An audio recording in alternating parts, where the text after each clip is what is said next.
And welcome back to another episode of Kung Fu Conversations out of the Kung Fu Closet with Owen Schilling and Randel Davis. Yes, sir. Here we are. We've been talking a lot of Kung Fu today. We had a great interview this morning. We'll surprise you guys with that one later. That'll be good. You're going to like it. So good. Let's go through our roll sheet, my friend. We are Kung Fu Conversations. You can email us at kungfuconversations@gmail.com. Gmail. You can find us on Instagram at KF Conversations. You can find us on Facebook at Kung Fu Conversations. I run the Instagram and Facebook, so if you want to reach out and say hello, or you have any questions, just reach out and I'll say hello. Mm-hmm. You can find our YouTube page and share away. You can find us on Teespring. Check us out on Teespring. I've got a great link on Instagram. We've got some awesome shirts. Shirts are cool. You can find us at Buy Me a Coffee at Kung Fu Con Pod. Kung Fu Con Pod at Buy Me a Coffee. And we have our own respective little schools here around and in Boulder, Colorado, and around Longmont. What is your school name, sir?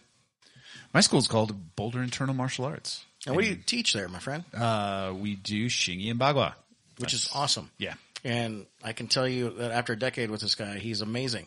And my school you can find on all the social medias at Red Forest Chinese Boxing. And I will give you a healthy intro, at least to the intermediate level of Wing Chun. And we would love to meet you and love to say hi. So what are we talking about today, my friend? We were going to talk about Chinese martial arts, and it's sort of contrast it with it being a difficult thing to share. And I know that this sort of seems like an odd topic, but you know, when we really start, when we take a step back and I look at like modern martial arts, right? And I'm thinking specifically of something like Brazilian Jiu-Jitsu. You know, the Brazilian Jiu-Jitsu culture is all about creating and sharing and expanding their arts. And they tend to be very practical and to a certain extent and very open with that sharing. Which, to contrast that, Kung Fu is generally not that. Kung Fu has always been much more secretive. It has always been much more, I think, based on sort of the individual. And I think that that's really hurt its growth as an art, as an aggregate. You know, when we look at Kung Fu has always had difficulty in terms of spreading outside maybe the borders of China. And even within China, you know, there's a lot of practitioners who are you know, there's always sort of a secret, another level. Oh, well, this group over here, they're so much better, but they have a secret technique, right? And that's always like this sort of kung fu movie, you know, script. Incense, answers, and bells and whistles. Yeah, exactly. Just practice more and use your chi. Feel your chi. You know, it's like you don't hear anybody who from say like Brazilian Jiu-Jitsu circles, for the most part, I think. At least I haven't. Talking in those sorts of terms. They're not ever going to tell you, oh, just practice more on your own and just try to feel your chi. Well, that art itself and how they train it, I don't think you really could get a whole lot of good work practicing on its own. Now, some people are going to reach out and say, well, you know, with the Chinese Kung Fu and things like that, or even Asian martial arts in general, you could look at your Indonesian knife fighting, you could look at your Filipino stick fighting, you could look at even, you know, Japanese karate or, you know, Korean taekwondo. Sharing and giving out your secrets 200 or 300 years ago, before everybody had access to a rifle, or even the armies, you know, had access to rifles, you know, things like that. When we were still relying on bow and arrow, you know, giving away your secret or sharing with others might mean life and death. Mm-hmm. And so we do keep that into context because we are training classical Chinese martial arts in a modern time. But I think just like I'm trying, and I know you for a fact, are trying to update the terminology on how we teach. Mm-hmm. And less on changing the forms and less on changing applications, we're updating terminology.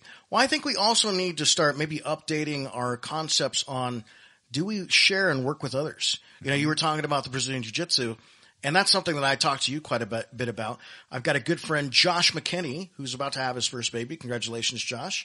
He has a great show that I've talked about before on this podcast. It's called the I Suck at Jiu-Jitsu podcast. And it's awesome. As a matter of fact, the last episode he put up is, does Josh McKinney still suck at jiu-jitsu? And I think it's actually like episode 220. And he's asking himself the question, even though he's a black belt, even though he's been competing since he was 14 years old. And Josh has podcasts where he's talking about pace, timing, rhythm, grip, all these other things that I don't have to do Brazilian Jiu-Jitsu, but I can get something from the way that Josh coaches it. And there are thousands of hours of free tutorials on Brazilian Jiu-Jitsu on YouTube. Are all of them good? I'm sure they're not. But I find that other sports, and I find it fascinating because we brought this up before, sports sometimes leads to the shareability. Judo does that. Western boxing does that. My good friend Fran Sands, with my boxing coach, has over 300 hours of free tutorials. Are you going to learn all of Western boxing from one tutorial from Fran? No, absolutely not. That's not the best way to do it. But could you get some insight if you're already a boxing coach? Or maybe you already practice boxing in your overall repertoire of martial art. Maybe you are a practical self-defense instructor. Maybe you practice something awesome like Tony Blauer's spear system or Kevin Sakur's integrated fighting systems. But you also had a root or a foundation in Western boxing. And you like to keep the Western boxing in there for striking power, for footwork, maybe athletic ability, all those other things that Western boxing can really train. But sometimes having access to a high-level coach that's willing to be like, have you looked at a jab this way? You're looking at a jab only as entry. Are you looking at it as on the way out? You're always looking at, jabbing somebody in front of you. Have you ever flanked somebody and jabbed them? All these other different ways to apply something that you already know. And I think that is something that is missing, especially, when you're talking in the same styles. I've mentioned this before. I do the Wong Kyu method of Wing Chun, from my Sifu Herbert Mayer, and from his Sifu, my Sigong Wong Kyu, who's a private student of Yip Man. If you look into the Yip Man family itself, you would think that the way that they talk about each other, that they hated each other. Nobody says anything good about anybody. And I know that they're trying to clean that up a little bit now, but I feel like it's getting worse and worse. And it's funny because, I was talking, I remember an old interview and I was talking to him about it. I was talking to Jonathan Bluestein one day and he's like, you think it's bad in Wing Chun? He's like, it's even worse in Southern Mantis. He's like, the politics are so bad and nobody likes each other. Nobody does it right. So if nobody does it right and nobody likes each other, then how are these arts still around? And that's, I think, one of the knives that the Chinese martial arts are plunging into their own heart, killing the style, killing the method, is because everyone's too focused on shit talking and they're not worried enough on maybe I could learn a different way to look at things. Now, I understand when, there's some lineages out there, forget Wing Chun, just talk Chinese martial arts in general, that is, kind of made stuff up in bunny ears and quotes in the air. But that's one of the cool things about Brazilian Jiu-Jitsu. They have a core, they have a foundation, but from that core and foundation, they're learning and trying new things. And they are, if you will, bunny ears in the air, making it up. But what you're looking for is that, for me anyway, if I'm looking at a new application of a hand that I already know in Wing Chun, I'm looking for, does it fit around the principles and the framework that makes up Wing Chun? And I think that that's where Brazilian Jiu-Jitsu really has it together, is they have a framework and a principle-based method of what makes their ground grappling up. And then from there, they're willing to allow their students and their coaches to expand on that and look for the pattern that keeps repeating itself. Look for variety. Look for, have we tried it this way? Have you tried it this way? It works with one hand. Does it work better with two?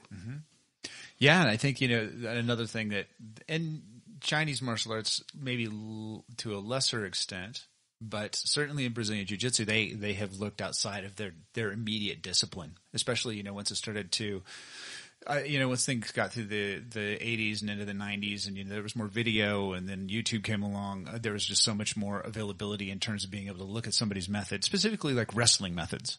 Or, like Sambo, because I know that they had borrowed a lot of like leg locking methods early on in Brazilian Jiu-Jitsu from Sambo.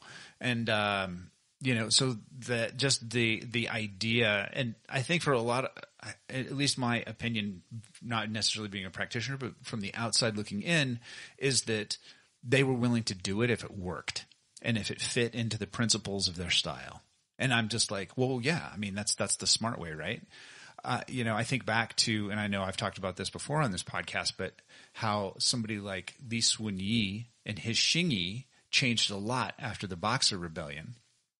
Because Li Sunyi had to go into hiding for a while because he was like a wanted guy. And so I think some of his Kung Fu brothers took him in and hid him for a while until kind of the heat died down after the Boxer Rebellion. But during that time, he was training his ass off. And he was able, I think he was, if I remember correctly, he came into contact with some other Xingyi practitioners who were from different parts of his same lineage. And, also his... Didn't he run into some Bagua guys? Yeah, that's what I was going to say. And I think that he had been studying with Cheng Tinghua, doing some Bagua before that as well. And I think that the integration of those experiences really changed his Bagua post 1900, post Boxer Rebellion, when he came back to Beijing or maybe Tianjin and started teaching. And so, I look at that and I'm like, well, there's a perfect example of somebody who was being open to other ideas and influences based on the practicality of, needing to improve his art and improve himself as a martial artist, but also staying within sort of the principles of what he probably considered Chinese martial arts. Now, that's a stretch, honestly, in terms of like assigning that last attribute or idea to him, because maybe he didn't give a shit. Maybe he was like, fuck it, I don't care. This works great. Oh, sure. That's fascinating too, Owen, because you talk about it that way. And for some reason, if it works, seems to be only an American concept, or a Western concept. Mm-hmm. It's not. I still think that the Chinese are a very practical people. Mm-hmm. And so I wonder sometimes if some of this secret door stuff, which it was there, it was there, and it's still there, has a lot to do again with our 60s Kung Fu movies. I think, I can't help but, the wuxia novels, blowing smoke up everybody's skirt, and they follow the wuxia path of teaching. And, I know there's the Confucian model has to be a part of these classical trainings and things like that. But you look at somebody that had a blue collar job. Li Sunyi, as we know, had a bodyguard business. Mm-hmm. That's as blue collar as you get. It's as, probably not a 9-to-5 job. That was probably a 24-hour job. Right. But, he had to make sure that all of it worked. The practicality of using it and as a martial function came first. Mm-hmm. Anything else, whether it be health method, whether it be, transcending this plane of reality, would have to be on the back burner, because it's got to work. Because if I'm going to train it, it's got to be able to protect my life. And then I can maybe focus on things like, I got a bad knee. My hip's kind of goofing. I learned some of these practices. Well, this is going to make sure that I'm doing better into old age. But the practicality part of it has to start there. And I think that that's something that some of these sports like Brazilian Jiu-Jitsu, like judo, like Western boxing, because they're willing to share, we can get to maybe a better coaching. And that takes, we're talking about practicality again. This is going to go back to something I'd mentioned on the show before that Sifu Mayer had said to me, and I have taken this to heart, that I think as teachers, we can always get better and better as teachers. And if we have good students, we can always shave maybe just a micron off of the arc of barrier to entry. Mm-hmm. We can always get better at cracking the door, but the barrier to mastery, you can't shorten that curve. Mm-hmm. That's a lifetime on that person. And whether it's with you or somebody after you or in a different system, they're going to have to put in the hours, the dedication, the blood, sweat, and tears to get to the level of mastery. Then again, like I said, the doorway to entry, I think we can maybe have a better point of view if we're willing to talk to each other. Because frankly, one of my favorite shows that I listen to is the Kung Fu Genius with Alex Richter. I started listening to him when his old co-host, God bless him, Big Sean Madigan, was still around with us, and they had the Dudes of Kung Fu show. And what I loved listening to those guys about, even though they did different lineages of Wing Chun than I do, and even though Big Sean also did JKD, Jeet Kune Do for the audience out there, it was how they taught, how they trained, and what they were doing as teachers. That got me into the show. Not how their Tan Sao was angled. Not how their Bong Sao was angled. Not with application. It was how they taught the material. Right. Yeah, and I think that, it's it's interesting to me because that level of sort of understanding the instructional value or how things are structured really can make a big difference in the ability of the student to learn. But by the same token, I think that that learning curve, like you said, I think at least at the basic level can be shortened and people can pick up the skills quicker. But like you were also saying, it comes down to a little bit of that Confucian model, at least in the Chinese way of thinking. And I think that Confucian model is still sort of very much alive and well in China, at least in my understanding. I think people here in the West are keeping it alive. Sure. Yeah, right. That's a good point. And what we mean by that specifically, if I haven't said this before, is this idea that the analogy that sort of learning is like the four corners of a cloth, and that the teacher will give you one corner and you have to find the other three. And that was, and in some ways it's kind of a cool model because it allows you to weed out people who are not dedicated or people who are not smart enough to figure it out. But at the same time, I also think that it becomes a handicap after a while and sort of an excuse not to have to teach more advanced concepts or not to have to teach more material in depth. It becomes an excuse for the teacher to be like, oh, well, whatever, you're just a dummy, or you're just keeping the lights on, or you're just lining my pockets, or whatever it is. And I still think there's a lot of that going on out there. It's fascinating. Leave you with some closing thoughts. One thing that I really like about Sifu Alex Richter is like, hey, if you want to train this part of the system, I'll do that. You want to train this? I'll do that. But I'll go in there and be like, well, maybe you need to work more on this and this and this over here. He's like, I'm still going to teach you what you asked, but you might not get the full grasp of it if you don't have the basics, right?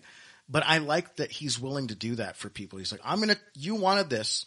I'm going to teach you at the best level that I can present that. And that is fantastic. But what I find fascinating, and I know this is a local lineage that this happened to. They hadn't practiced the staff or the knife form in like 30-something years because they didn't have anyone to train with. And they forgot it.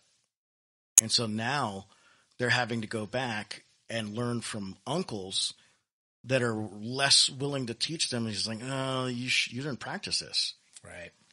Because a lot of people think that there's a pecking order. I think it's there for a reason. But you do Sunim Tao, you do Chum Q. Well, I teach that way too. But I also show some basics on the long pole for strength. I also show, and this, I use cheese boards, instead of the knives, but I'll use some drills from the knives to strengthen wrists and things like that and get gross motor skill. Cause I think the weapons have some great gross motor skill ability. Yeah. Sifu Alex talks about, with his group, he will lightly introduce a little bit of Wooden Man once they're up to Chum Q. But actually having tastes of that whole complete system. You don't have to teach them the whole form. You don't have to teach them all the knife work. You don't have to teach them all the long pole, but put it in their hand. Let them use it. Let them play with it. Let them understand it. Right. Yeah. And I think that's a really good point because you can teach somebody general concepts. I mean, it's not, and I think that can really help a student, stay interested because we've talked about that a lot on this podcast is how to keep your interest up, not like I'm trying to keep my students. It's just how does somebody stay interested in something how do we stay interested exactly 30 years later? Yeah. And I think that and it's that sort of stuff, being able to, get a peek at something else or, get a high level introduction to, something that's maybe more advanced in terms of material or, I think that all of those are really, really good, things as a teacher, to keep people engaged, especially in today's society. But, it's all about, and I think that goes right back to what we had started the podcast with this idea of shareability, and Chinese martial arts and how things tend to be pretty rigid and things tend to be hidden, things tend to be structured. I mean, there's always going to be some of that, but when your teacher who you've studied with for years and years, is still hiding stuff from you. You know, it's like, hey man, I've put in my time. I put in the work. I'm still here. I'm showing up. Are you here for a paycheck, buddy? Yeah. I mean, you know, it's just like help me out here. So maybe we should close our secret door on that. Done.